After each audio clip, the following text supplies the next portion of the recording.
Pippin. Hey everybody, welcome back to Video Game Esoterica and a brand new series on the Apple Bandai Pippin. It's quite the interesting console and it's a really funny story on how I got it. But we're going to be doing an entire series about the machine. But let's just take a little look at the intro and we'll get right into it.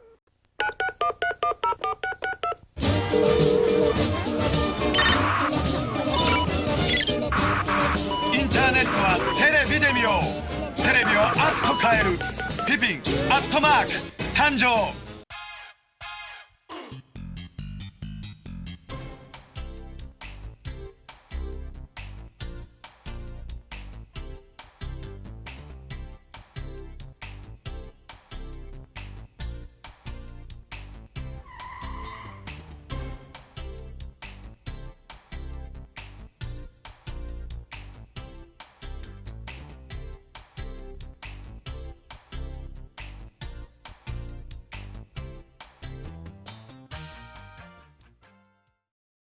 I hope you like that little intro there. They're always fun to make. But jumping right into the Pippin machine itself, I do like the overall design of it. It's got a lot of good weight and heft to it, and a lot of the lines and the design styling choices are really nice, including that colorized Pippin logo that uses an exclamation point for the inverted eye. It's just a nice look. If we take a look down below, we're going to see a headphone jack in the front of the machine, and then the two Applejack controller ports to the left and the right. The interesting thing, because this is a prototype, these are actually stickers on the side. Normally they would be screen printed on a retail unit, but since this isn't finalized yet, we get some stickers. Now taking a look at the top, it's got a ton of buttons. We have a power button, we have a CD-ROM tray eject button, and then we have headphone, volume up and down, as well as start, stop, next, and back. So it is functioning as a CD player as well, which is interesting. And while it is a lot of buttons, and it's strange that you can't just open the CD-ROM tray from like more of a physical button, they're a little mushy, but I like the design and you get these nice air venting holes right here. But around back, this is a universal device, 100 to 240 volts and a 50-60 hertz adjustment. You have your fan right here, then you have VGA in, and then you actually have NTSC and PAL selectable switches as well. So this is a worldwide device, can be used on anything you want. You've got S-Video, composite, as well as a printer connection and a modem on those little ports there to the right. They look very similar to S-Video ports, but they're being used for printing and those devices. But you can see that there was a space for a SCSI connector. Some of the CATS media devices have those. This one unfortunately does not. But you'll see on the bottom, we have all these little stickers. It's a sample for evaluation only, and you have that Power Player moniker, which is not used for the retail version.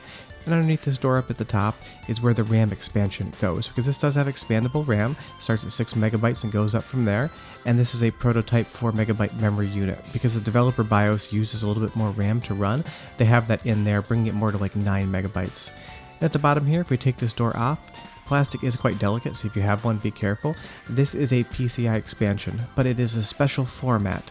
You can get adapter cards, they were made in Japan, that'll adapt this over to PCI as far as the actual form factor is concerned, but it is just a PCI derivative with a different pinout and a high-rose connector on there. But you can expand it with floppy drives and different things like that. And taking a look at the side just to show you all the way around the machine, nothing to see, but it's got some nice lines. So the Applejack controller, you have these 3 buttons on the bottom, and those are usually used for, pausing the game or system navigation. And the controller gets a lot of flack through photos, but I will say it's not the most uncomfortable thing in the world to use. You've got your D-pad, you've got your trackball, you've got your 4 face buttons. My one complaint is the face buttons are quite small. You'll see my pinky basically covers them, so you can inadvertently hit more than one at once. But the trackball is quite comfortable, and you'll see it's unbranded. There's no Pippin logo there, and there's no Atmark silkscreen on the bottom, so this is a prototype controller as well, which is fun to take a look at. And around back here, you're going to see that you have a left and a right trigger button, and those are going to function as your mouse left and right clicks for that trackball. But generally, the green button is also going to be left mouse click, and the red button is going to be right mouse click. So some games do map those over to the buttons as well. And around front, you see me holding on to it. My one issue is that sometimes up registers a right press because that D-pad is quite mushy. It could do a lot better, but as far as using the trackball, being able to push those buttons where my thumbs cover, I'm 5'6", I don't have huge hands, it fits my hand, but I would say that it's a lot better of a controller design than the internet gives it credit for, and I actually like it. I don't love it, but it's not terrible. And you get a 7-foot long cord, they definitely didn't cheap on that, so I do appreciate that. But, pun intended, comparing apples to oranges, you have a PowerPC 603 at 66 MHz in the device, and it has 6 megabytes of RAM stock, and that's expandable up to 24. and there is no GPU. So unfortunately it's a bit underpowered, but it does have 128 kilobytes of NVRAM for your saves, and then it's also going to have a 4x CD-ROM drive connected with SCSI. It's basically a Macintosh 6200 in a box. It is just a PC. And you can see here, I've got my PowerBook G3 that I use for 3DO M2 coding, and if I put a Pippin disk into the device, that CD-ROM is going to read, because a lot of games came out in hybrid disk formats, because the Pippin is just a Macintosh computer in a console box, and it runs a cut-down version of 7.5.2 operating system. So you'll see here when I try to load Jungle Park onto this PowerBook, it functions perfectly fine, and we're able to play the game. It's got PowerPC and 68,000 Motorola binary executables in there, so it does run.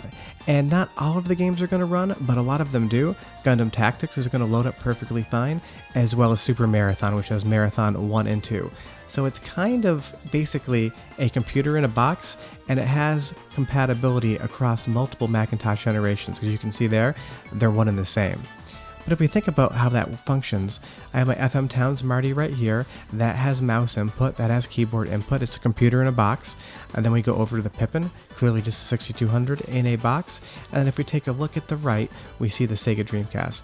Not a computer in a box, but it did function with Windows CE as an optional operating system. So there is a lineage of computers in boxes. Now obviously with modern consoles, they're all just PC parts. But the Pippin wasn't done. That is the prototype EV1 right there. I have the EV2 prototype, but they did have expansions. They had the Atmark PD, which had a different type of CD-ROM drive and more memory installed in it. They also had the Atmark EX, which was an increased spec Pippin, and then finally they had an Apple TV set-top box that was supposed to be a Pippin spec as well. But none of these machines actually came out. The Bandai Pippin, the Cats Media Pippin, the Apple Pippin, they're all just one device that uses that PowerPC 603 and functions as a game console. And it was a really interesting thing to try. I mean, granted the games on it, I do have 10 episodes coming up.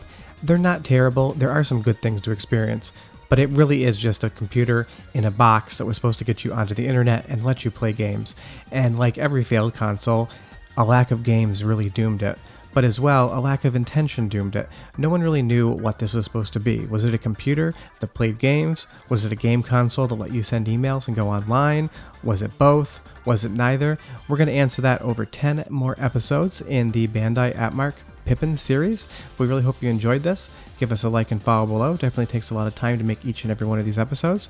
We'll be back next week with more Pippin content, as well as episodes in our mainline series. But thanks so much for watching, and we'll see you guys next time. Hope you enjoyed the Pippin. Bye-bye.